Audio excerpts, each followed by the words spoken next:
शरीरं सुरूपं तथा वा कलत्रं यशश्चारुचित्रं धनं मेरुतुल्यं मनश्चेन लग्नं गुरुरङ्घ्रिपद्मे तत किं तत किं तत किं तत किम्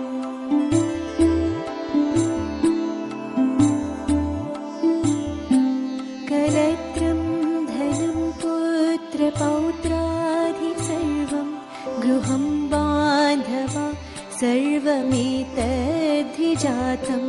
मनश्चेन लग्नं गुरुरङ्घ्रिपद्मे तत किं तत किं तत किं तत किम्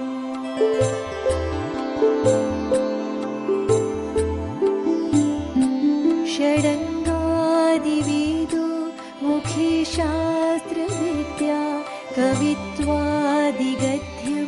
सुपद्यं करोति मनश्चेन लग्नं गुरुरङ्घ्रिपद्मे तत किं तत किं तत किं तत किम्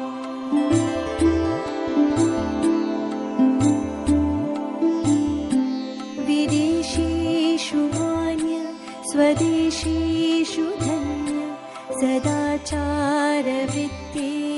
मत्तो न चान्य मनश्चेन लग्नं गुरोरङ्घ्रिपद्मे तत किं तत किं तत किं तत किम्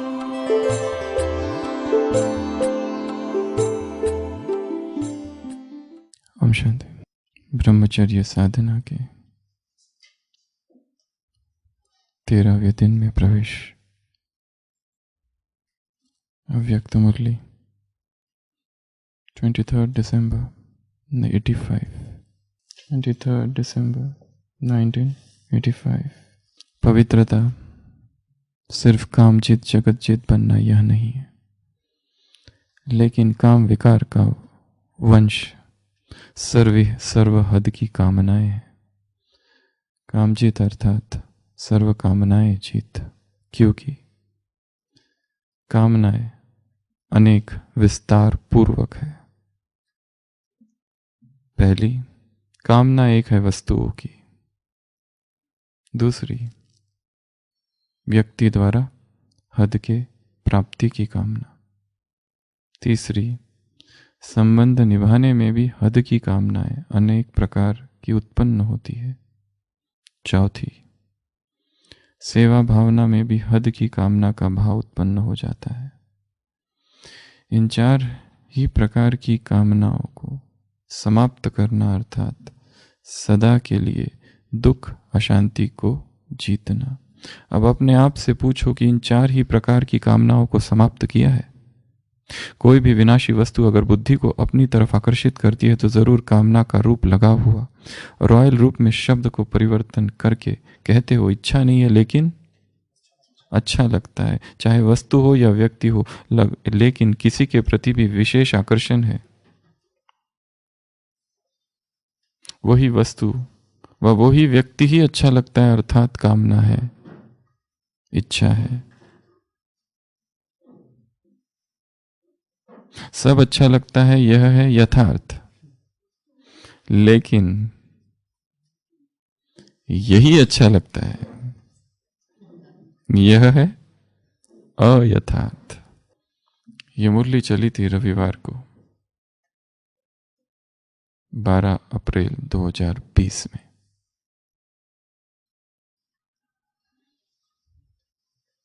तो काम जीत अर्थात कामना जीत। पहली कामना वस्तु, दूसरी कामना किसी व्यक्ति से हद की प्राप्ति, तीसरी कामना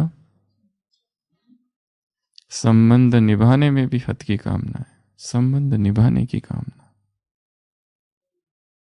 चौथी सेवा, सेवा में हद की कामना है, जैसे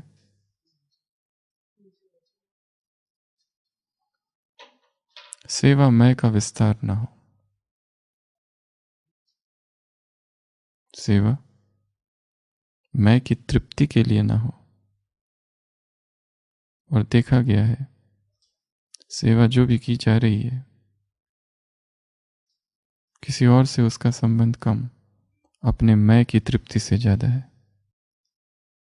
सो पवित्रता सिर्फ काम जीत जगत जीत बनना नहीं है, परंतु पवित्रता अर्थात इच्छाएं, तृष्णाएं, वासनाएं, डिजायर, इनके स्वभाव को समझना है, इनके स्वभाव को, इसकी फितरत को जानना है। ये चाह किस तरह से काम करती है, जो चीज चाहिए उसे पाने के लिए क्या कुछ करता है व्यक्ति, और पाने के बाद क्या होता है, अजीब सी बेचैनी कुछ और पाने की। विदेश में, अमेरिका में एंड्रयू कार्नेगी जैसा अमीर व्यक्ति कोई नहीं था। जब वो मरा उसके पास 10 अरब थे, गरीब घर से आया था, पिता कुछ छोड़ के नहीं गए थे, अपने बलबूते पर सब कुछ इकट्ठा किया था। मरने का समय आया, पूछा गया तुम बड़े तृप्त मर रहे होंगे। उसने कहा नहीं,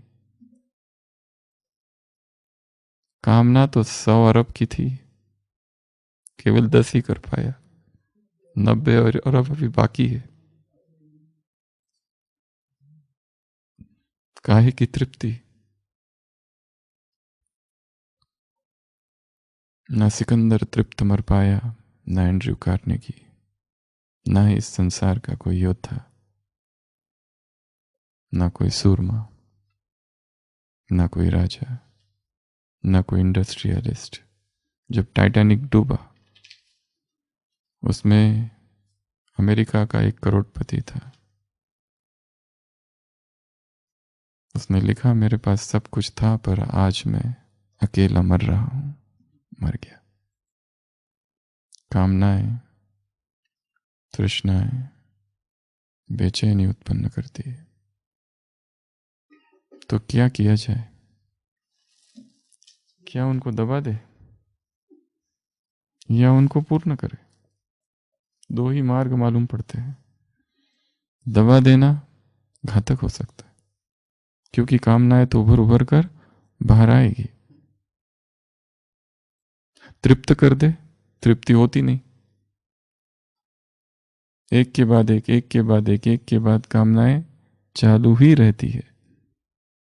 कोई व्यक्ति तृप्त ही नहीं कर पाता, कोई वस्तु तृप्त नहीं कर पाती, कोई धन तृप्त नहीं कर पाता, अपूर्णता बनी रहती है। क्या किया जाए? कामनाओं का त्रिकोण है, एक तरफ भोग का मार्ग है, एक तरफ दमन का मार्ग है। अगर भोग लिया होता और तृप्ति मिल गई होती तो भी गनीमत, तो भी ठीक, पर यह होता नहीं। दमन कर दो और वो दब जाए और फिर कभी ना उभरे, ये भी नहीं होता। अब करे क्या? एक और मार्ग है, उनके स्वभाव को समझना, ज्ञानमयी प्रेममयी समझ, ये साक्षी का मार्ग है। उनके अनित्य स्वभाव को समझना है, कैसे वो उभरती है, रहती है या चली जाती है। तटस्थ भाव से उन्हें देखते रहना, कैसे हलचल पैदा करती है कोई भी इच्छा। इच्छा को देखते रहना, अच्छी बुरी जो भी है, साक्षी होकर उसे समझना है। दुख को दबाया नहीं जा सकता, दुख को छिपाया नहीं जा सकता, दुख को अंडरस्टैंड करना है। ये दुख है, कहां से उद्गम हुआ है, क्यों आया है, कैसे आया है। तो ब्रह्मचर्य अर्थात केवल काम विकार नहीं, परंतु ब्रह्मचर्य अर्थात सारी ही हदों की कामनाओं से परे निकल जाना। कोई चीज चाहिए, क्यों चाहिए? क्या मिलेगा वो प्राप्त करके भी? मिल भी जाए तो भी भोक्ता भाव से उसे स्वीकार नहीं करना है, साक्षी भाव से स्वीकार करना है। वस्तुओं को भोक्ता भाव से भोगेंगे तो सुख दुख का अनुभव होगा। साक्षी भाव से चीजें मिल गई, उपयोग कर लिया, चली गई, ठीक। आज है कल नहीं है, तो भी ठीक, नहीं है तो भी ठीक है, तो उपयोग करो, नहीं है, ठीक। मन को दोनों की आदत डालनी है, होने की ना होने की, वस्तुओं के, व्यक्तियों के। आज कोई व्यक्ति है, अच्छा लगता है उसके साथ, कल वो नहीं रहेगा तो क्या दुखी होंगे? मन किस तरह काम करता है, उसके काम करने का तरीका, ढंग समझना है। यह समझ ही हमें पार ले जाएगी, यह समझ ही अतिक्रमण करेगी विकारों का, ऊपर उठाएगी, और ये अपने आप गिर जाएंगे। फिर संघर्ष नहीं रहेगा।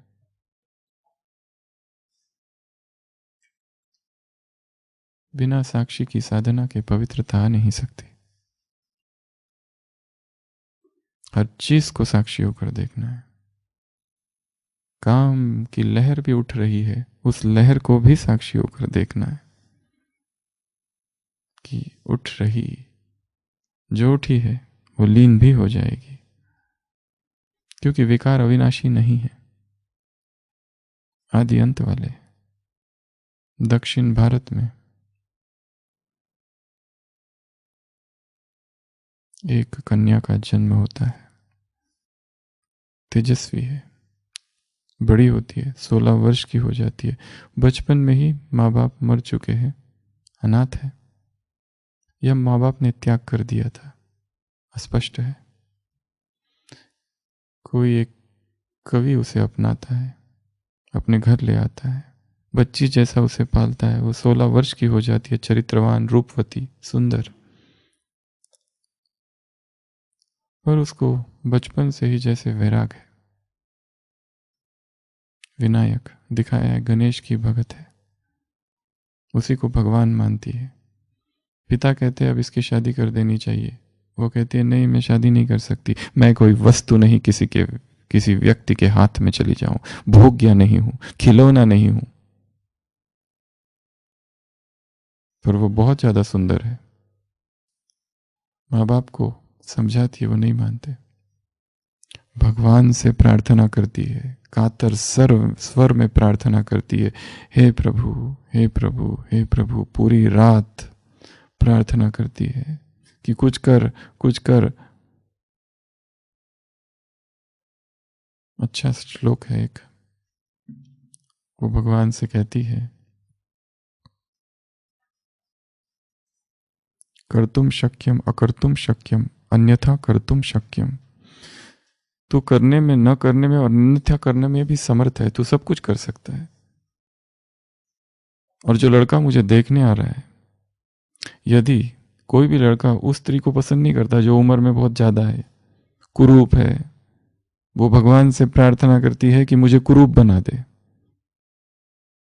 ये सब मुझे नहीं चाहिए, ये रूप लावण्य मुझे नहीं चाहिए।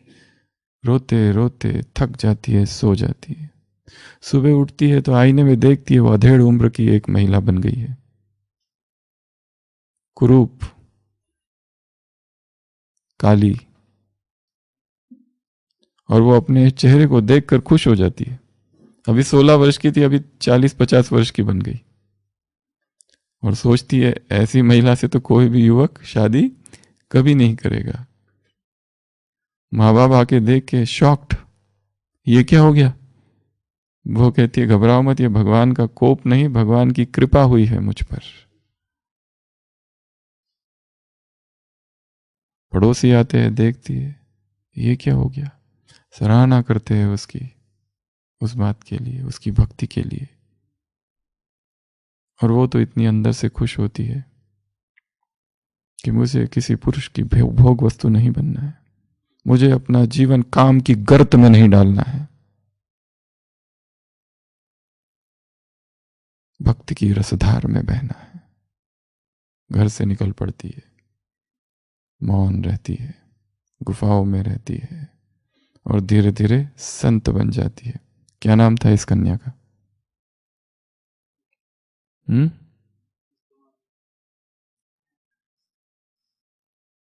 क्या नाम था इस कन्या का? साउथ वाले, कर्नाटक वाले? अव्ययार। क्या कहते हैं उसे? अव्ययार। अलग अलग नाम है। अय्यर अय्यर जो कहते हैं ना, अव्ययार। बहुत बड़ी संत बनती है, जन जन तक ईश्वर का पैगाम। बहुत सारी फिल्में बनी है साउथ पर इसके जीवन पर, और अंत में यह भी दिखाया है, क्योंकि वो भक्ति करती है गणेश की, अंत में यह भी दिखाया है कि वो गणेश छोटा सा बालक बनकर आता है, रूप बदल कर, और ऐसे विचित्र प्रश्न करता है उससे कि वो दंग रह जाती है और फिर वो अपना रूप प्रकट करता है। तो दिखाया है कि उसे रूप लावण्य को उसने छोड़ दिया और जीवन श्रेष्ठ कार्य में लगा दिया। साधना करते करते बुद्धि में चमत्कृत परिवर्तन हुआ, ऊर्जा आई, शक्ति आ गई, जैसे ब्रह्मचर्य की शक्ति जाग गई उसके अंदर। ऊपर से दिखने में तो साधारण सी महिला थी, परंतु शक्ति से भरपूर थी। ये प्रताप था ब्रह्मचर्य का, शक्ति थी।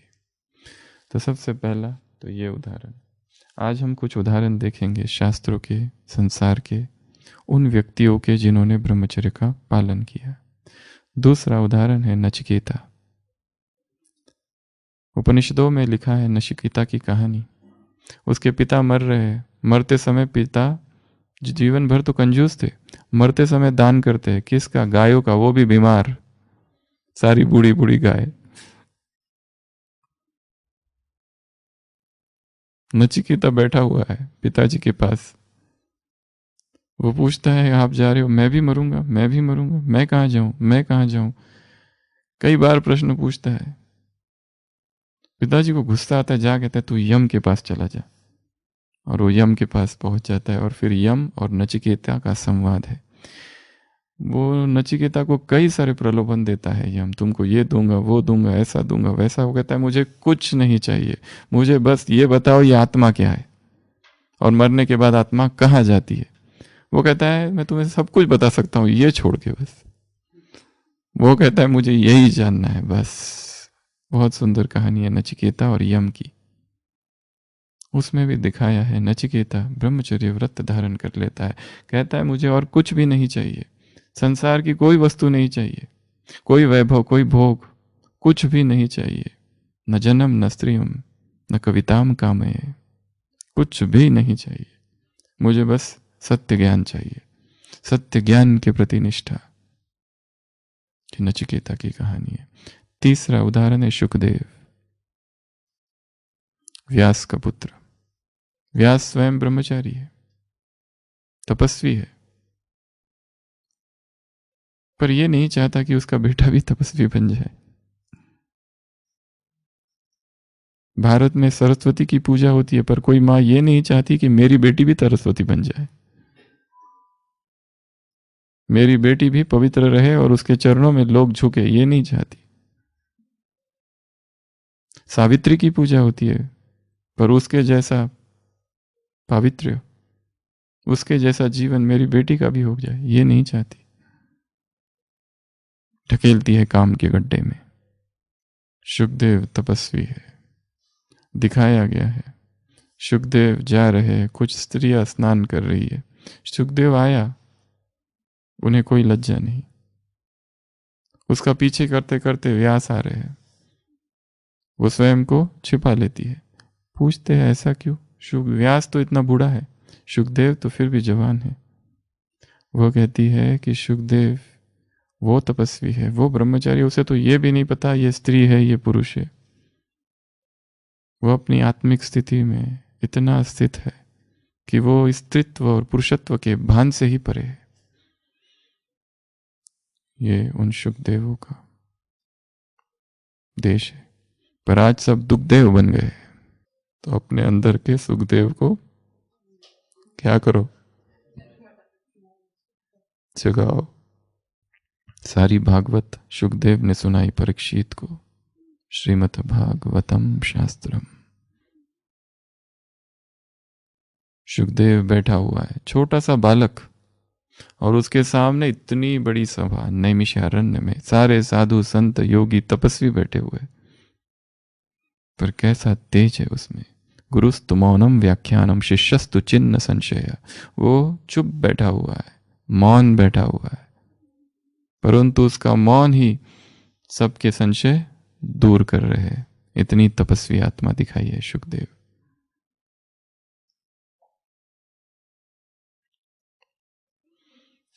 अगला उदाहरण लक्ष्मण। महाभारत में लक्ष्मण किसको हराया था उसने? रामायण में किसको हराया था? इंद्रजीत को। और ये स्वयं कौन था? इंद्रियजीत। इसलिए इंद्रजीत को हरा सका। जब इंद्रजीत की मृत्यु हुई, इंद्रजीत की पत्नी को स्वीकार ही नहीं था सुलोचना को, क्योंकि वो बहुत पवित्रता का व्रत पालन करने वाली थी। उसने कहा असंभव, हो ही नहीं सकता, इंद्रजीत का व्रत मृत्यु हो ही नहीं सकती। और जब उसको पता चला कि किसने मारा, बताया गया लक्ष्मण ने, उसने कहा हाँ ठीक है, ये हो सकता है, क्योंकि लक्ष्मण ही एकमात्र है जो विवाहित है, फिर भी 12 वर्ष तक अखंड ब्रह्मचर्य का पालन किया है। केवल वही जो इंद्रिय जीत है, इंद्रजीत को मार सकता है। इंद्रजीत काम का प्रतीक है, रावण अहंकार का प्रतीक है। अहंकार को मारने के लिए तो राम जी ही चाहिए, और कोई नहीं मार सकता उसे। पर इंद्रजीत काम का प्रतीक है, और काम के हाथों पहले लक्ष्मण की हार हुई एक बार, और काम के हाथों हार होती है, पर हर हार से सीखना है। लक्ष्मण भी सीखा, पहले हार हुई क्योंकि अहंकार आ गया था, और फिर सीखा, फिर खड़ा हुआ, और फिर इंद्रजीत को मारा। केवल लक्ष्मण ही मार सकता है, क्योंकि लक्ष्मण कौन है? अखंड ब्रह्मचारी है। उसको दिखाया जाता है, राम जी खोज रहे हैं सीते को, कहाँ है सीता, सीता, सीता। हे खग मृग, तुम देखी सीता मृग नयनी, ढूंढ रहे हैं सीता कहाँ है। और फिर क्या मिलते हैं? गहने, जेवर। लक्ष्मण को पूछते हैं क्या तुम इसे पहचानते हो? वो क्या कहता है? क्या कहता है वो? वाल्मीकि रामायण में लिखा है, ना हम जनामी केपुरे, ना हम जनामी कुंडले। ये कुंडल और केपुर मैं नहीं जानता। नुपुरत्व बीजामामी नित्य पदावी वंदनाथ। मैं केवल नुपुर को जानता हूं, क्योंकि दृष्टि हमेशा नीचे थी। आत्मिक दृष्टि का प्रतीक है लक्ष्मण। अपने लक्ष्य पर जो केंद्रित है उसका नाम है लक्ष्मण। अखंड ब्रह्मचर्य में जो स्थित है उसका नाम है लक्ष्मण। निद्राजीत जो है उसका नाम है लक्ष्मण। लक्ष्मण भव। अगला उदाहरण भीष्म, अखंड ब्रह्मचर्य व्रत का पालन करने वाला। जब उसके भाई किसी न किसी कारण से मृत्यु हो गई, यह वंश नहीं पैदा कर सके, तो सबने उसे ही प्रलोभन दिया, तोड़ दो अपने इस व्रत को और विवाह कर लो। परंतु उसने शाप लेना स्वीकार किया। किसका? अंबिका, अंबालिका, उस अंबा का, जो उसकी मृत्यु का कारण बनी बाद में, श्रीखंडी। परंतु अपने व्रत को नहीं तोड़ा। एक बार ब्रह्मचर्य का व्रत ले लिया, एक बार पवित्रता की प्रतिज्ञा ले ली, चाहे कुछ भी हो जाए। ये होती तो अपनी ही कमजोरी है, जो अचानक कुमारों को संकल्प आता है कि कोई साथी चाहिए, क्या करूं, और अच्छा मिल भी गया है कोई पक्की बीके बहन, ताकि दोनों साथ साथ हाथों में हाथ डालकर ज्ञान में चले। अकेले ही नहीं चल पा रहे बच्चू, तो किसी के लेकर क्या चलोगे? वो खेल होता है ना, बोरी में पैर डालो 2 लोग और बांधो और भागो, बस यही है वो। गंधर्व विवाह। अकेले नहीं चल पा रहे, किसी को साथ लेके चलोगे? और किसके मन का क्या भरोसा? आज ब्रह्मचर्य में स्थित है, कल काम की तरंगे उत्पन्न हो, तब क्या करोगे? मना करोगे?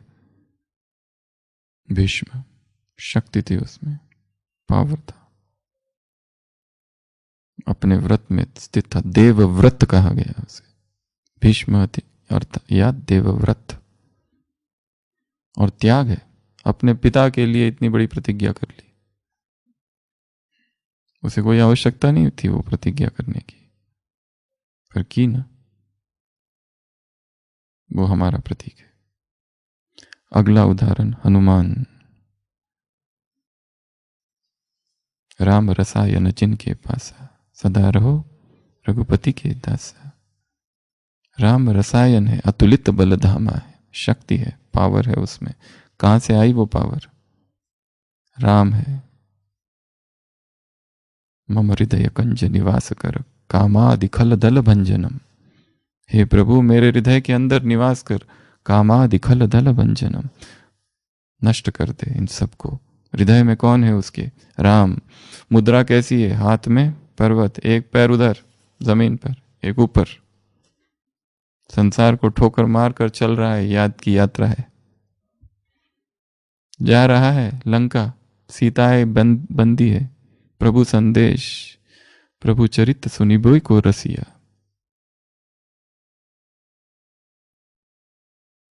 रुकता नहीं है वो, जा रहा है, जा रहा है, जा रहा है। प्रभु मुद्रिका मेली मुख माही, लांज अचरज नाही। जलधि में लांज गए अचरज नाही। इतना बड़ा समुद्र लांग गया। ये पावर कौन सी है उसकी? ब्रह्मचर्य की पावर है, तपस्या की शक्ति है, विश्वास है। ये एक उदाहरण है शास्त्रों का। स्वामी दयानंद सरस्वती तपस्वी।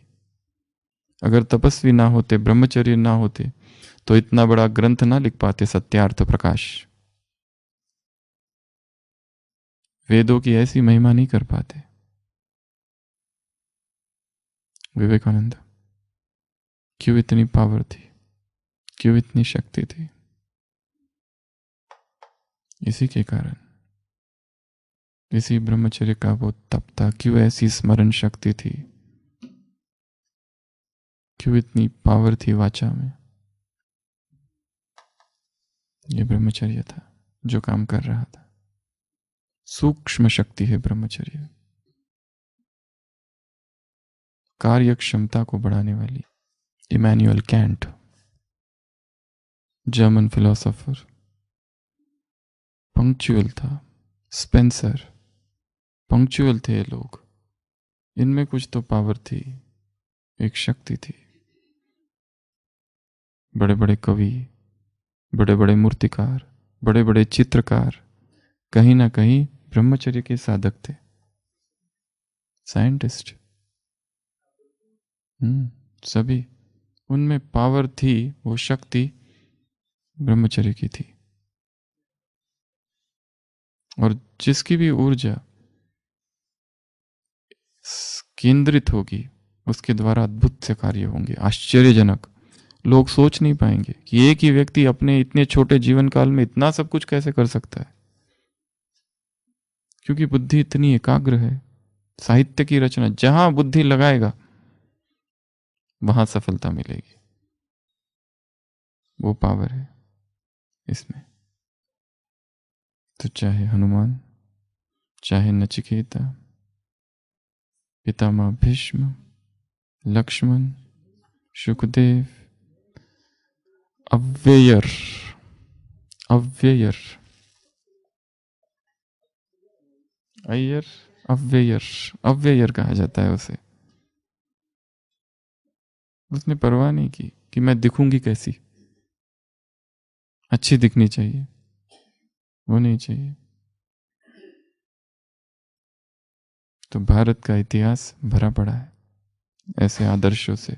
जगदीश भाई ने अपनी किताब में लिखा है, जब हम लखनऊ गए, वो खुद, तो जिस टांगे में बैठे, वो कोचवान कहने लगा, हमारे जो नाना के अब्बा जान थे और अब्बा जान के जो नाना थे वो यहाँ के नवाब थे। क्या ठाठ थे, क्या सवारी निकलती थी। जगदीश भाई कहते पर तुम कौन हो कोचवान? हमारे पूर्वज तो इतने तपस्वी थे, हमारे देश में इतने महान आत्माओं ने जन्म लिया, पर तुम कहाँ हो? उदाहरण तो बहुत देते हो, मेरा बाप सुल्तान पर मैं डैश डैश डैश। तुम क्या कर रहे हो? वो गरिमा, वो तपस्या कहाँ है तुम्हारे जीवन में? वो तो नहीं दिखाई पड़ती। उदाहरण तो बहुत दिए जाते हैं, तुलसीदास के उदाहरण दिए जाते हैं। देखो तुलसीदास कैसा गृहस्थ में फंसा था और कैसे उसकी गुरु ही उसकी पत्नी ही उसकी गुरु बन गई और कैसे वैराग आ गया। पर तुम तो फंसे हो अभी तक संसार में। तुम क्यों नहीं तुलसीदास बन जाते? तुम क्यों नहीं सूरदास बन जाते? तुम क्यों नहीं दयानंद सरस्वती बन जाते? तुम नहीं बनना चाहते? उदाहरण तो बहुत देते हैं, पर तुम तो हो कोचवानी।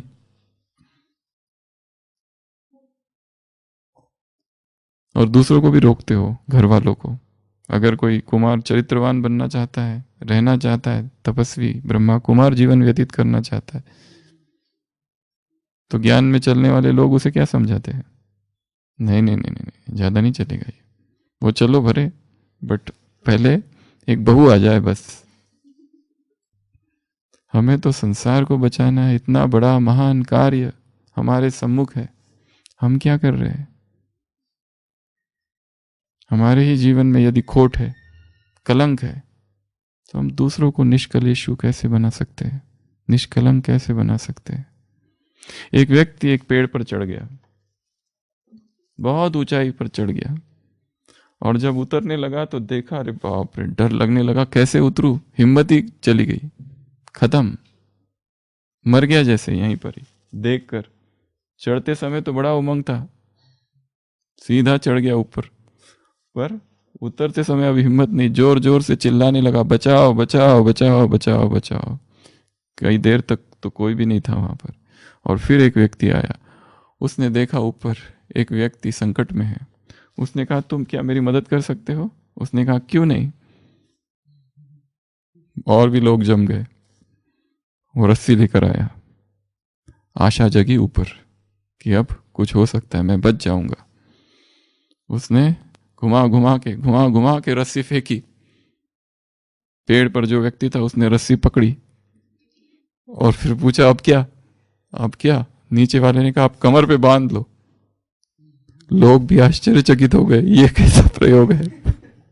कमर पे बांध लो, पर आवाज में आत्मविश्वास था। पेड़ पर चढ़े हुए व्यक्ति ने कमर में बांध ली। अब क्या करूं? अब तुम कुछ मत करो, नीचे वाले ने कहा, और जोर से उसे खींचा और धड़ाम से वो नीचे गिरा और बहुत गहरी चोटें लगी। लोगों ने कहा ये कैसे बेवकूफ हो तुम, ये क्या तरीका हुआ? तुम तो कहते थे तुम अनुभवी हो, लोगों को तुमने बचाया है। वो कहता है मैंने इसी तरीके से कईयों को बचाया, केवल याद ये नहीं आ रहा कि व्यक्ति पेड़ पे था या कुएं में। शायद कुएं में था, थोड़ा सा स्पष्ट नहीं है बस। बचाया तो इसी तरीके से, पर हमें संसार को बचाना है और हमें ही विधि पता नहीं, तो कैसे होगा फिर? तो कैसे काम चलेगा? बड़ा काम है, बड़ा काम, बहुत बड़ा काम जो हमें करना है। संसार की आत्माओं को छोड़ो, अब यज्ञ में आ जाओ। सारी दादियाँ, सारे दादा, कैसी तपस्या, कैसा वैराग, कैसा ब्रह्मचर्य अखंड। कहीं किसी की बुद्धि डूबी एक दूसरे में? वो भी तो सारे जवान ही थे, यंग ही थे उस समय। वो तो हमारे लिए सबसे बड़े उदाहरण है। संसार के उदाहरण तो है ही है, पर इनका अगर जीवन देखा जाए शुरुआत से अब तक का, कैसी धारणाएं थी, कैसी पवित्रता थी, वो हमारे लिए तो आदर्श है। हमने जिनको अपनी आंखों से देखा है, हमारे इर्द गिर्द घूमी है वो आत्माएं।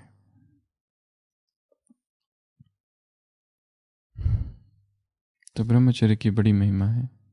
सीखना है एक दूसरे से ब्रह्मचर्य, बड़ों से सीखना है ब्रह्मचर्य की कला, द आर्ट ऑफ ब्रह्मचर्य। कैसे? बुद्धि को यहां वहां डूबने न दे,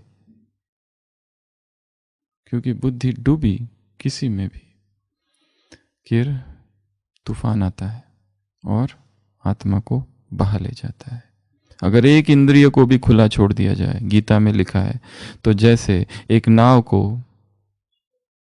तूफान बहा ले जाता है, वैसे ही वो एक इंद्रिय तूफान की तरह तुम्हें बहा ले जाएगी। इसलिए आज जितने उदाहरण देखे, ये सारे शास्त्रों के, इतिहास के, यज्ञ के, ये सब हमें चीख चीख कर कुछ बोल रहे हैं, कुछ बता रहे हैं, ये करो, ऐसा करो, इसी में भलाई है। नहीं तो केवल पश्चाताप हाथ में रह जाएगा। तो क्या सुना आज बाबा ने क्या कहा? ना तो किसी वस्तु में, ना किसी व्यक्ति में, ना किसी संबंध में, और ना ही किसी सेवा में कामनाएं। ये सब रहना अर्थात अपवित्रता। केवल कामचित बनना, काम विकार को जीतना पवित्रता नहीं है। इन सभी से पार निकल जाना, वो है पवित्रता। लेकिन किसी के प्रति भी विशेष आकर्षण है, वो ही वस्तु का, वो ही वस्तु व वो ही व्यक्ति अच्छा लगता है, अर्थात कामना है, तो ये इच्छा है। सब अच्छा लगता है, ये यथार्थ है, लेकिन यही अच्छा लगता है, ये है अयथार्थ। तो ये मास विशेष मास है। इसमें 6 महारथी है। कुंज दादी 2 तारीख, मिठू दादी 3 तारीख, चंद्रमणि दादी 11 मार्च, गुलजार दादी 11 मार्च, 27 मार्च जानकी दादी, और 15 मार्च विश्व किशोर, 12 मार्च विश्व किशोर भाऊ, 15 तारीख निर्मल शांता दादी। इतने लोग हैं, 7 लोग, 7 लोग, 7, 2, 3, 11, 11 में 2, 12, 15, 27। तुमने कौन सा महीना चुन के रखा है?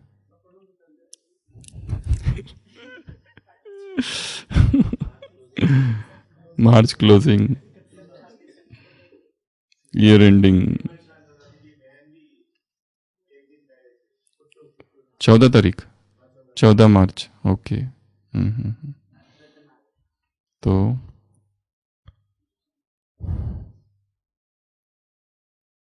हमें भी अपनी डेट फिक्स करके रखनी है। तो आज सारे दिन भर ये सीखना है एक दूसरे को देखते हुए कि ये कौन है, बाल ब्रह्मचारी है, और इससे मुझे ब्रह्मचर्य का पाठ पढ़ना है। सभी कुमारों को, सभी कुमारियों को देखते हुए क्या सोचना है, ये बाल ब्रह्मचारी है और मुझे इसका ब्रह्मचर्य भंग नहीं करना है। अपनी किसी भी भाव भंगिमा से दूसरों के ब्रह्मचर्य की रक्षा करना, ये भी एक सेवा है। किसी को काम विकार के लिए उत्तेजित न करना, यह भी एक सेवा है। हमारी वजह से किसी के मन में कोई तरंग न उत्पन्न हो, इसका ध्यान रखना है। तो सारे दिन भर ब्रह्मचर्य का चिंतन करना है, महिमा पढ़नी है, गुणगान गाना है, मन ही मन ब्रह्मचर्य से क्या होता है, दादियों ने ब्रह्मचर्य के आधार पर, पवित्रता के आधार पर क्या क्या प्राप्तियां की है, सोचना है उसके बारे में। और आज तो और भी विशेष दिन है, कुछ संकल्प करना है। वो रथ जिसने 50 साल से भी अधिक समय तक भगवान को अपने में समाया, अग्नि में स्वाहा होगा, तत्व तत्व में मिल जाएंगे। उस अग्नि के समक्ष खड़े रहकर, चाहे प्रत्यक्ष वहां या तो टीवी पर, जहां कहीं है विश्व भर में, कुछ संकल्प करेंगे कि उसी चिता में मेरे भी सारे अवगुण भस्म हो रहे, उसी चिता को देखते रहना है। आग की लपटें उठ रही है और मेरे भी विकार दग्ध हो रहे हैं। सारी वासनाएं, सारी तृष्णाएं, भोग इच्छाएं नष्ट हो रही है और हमारी भी स्थिति कैसी बन रही है? दादी समान, अचल अडोल स्थित प्रज्ञ योगी गंभीरता की मूर्त। तो जितना समय ये चलेगा, खो जाना है, मौन खड़े रहना है, देखना है क्या हो रहा है, क्या हुआ है, उनके बारे में सोचना है और अपने बारे में भी सोचना है। उनका जीवन कैसा था और मेरा जीवन कैसा है।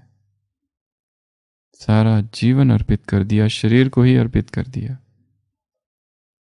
आज वही शरीर तत्वों में विलीन हो रहा है।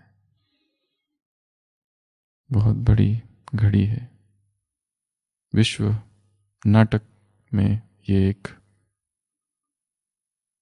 नया दृश्य है, तो इसमें स्वयं के पुरुषार्थ में ये दृश्य कैटलिस्ट बन जाए, आगे बढ़ाने वाली चीज बन जाए। महान आत्माएं जब संसार में रहती है तो संसार का कल्याण करती है, जाती है तब भी संसार का कल्याण करती है, और जाने की उनकी जो क्रिया है, वो प्रक्रिया है, वो भी कईयों में वैराग उत्पन्न करके कर देती है। तो आज का दिन जैसे वैराग उत्पत्ति का दिन हो हृदय में, वो देखते देखते ही वैराग उत्पन्न हो, वो देखते ही देखते संकल्प करना है, वो संकल्प जो आज तक किया नहीं कभी। ओम शांति।